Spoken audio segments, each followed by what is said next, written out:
სტიქია იყო წუხელ-თელავში, ძლიერმა ქარმა და წვიმამ ხეები მოგლიჯა, დაზიანდა საცხოვრებელი სახლები და ელექტროგადამცემის სადენები. სტიქიის გამო საავტომობილო მოძრაობა შეფერხებული იყო თელავი-გურჯაანის დამაკავშირებელ გზაზე.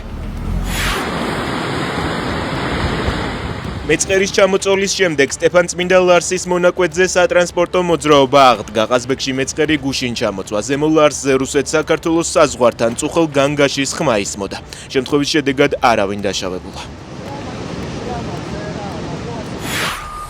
კიევში რუსების მიერ დაბომბილი კორპუსის ნანგრევებში მაშველებმა კიდევ 10 ადამიანის ცხედარი იპოვეს, მათ შორის 1-2 წლის ბავშვია.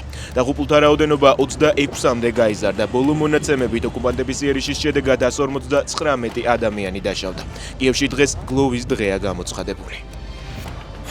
საშინელებაა ის, რასაც რუსეთი აკეთებს, ეს უნდა შეჩერდეს. ჩვენ სანქციების დაწესებას ვაპირებთ. არ ვიცი შეაწუხებს თუ არა ეს პუტინს, მაგრამ ჩვენ ამას გავაკეთებთ. განაცხადა ტრამპმა. ჩინეთში ძლიერი წვიმებისა და წყალდიდობის შედეგად დაღუპულთა რაოდენობამ 60 გადააჭარბა. დაღუპულთა უმეტესობა მოხუცებულთა თავშესაფრის ბენეფიციარია.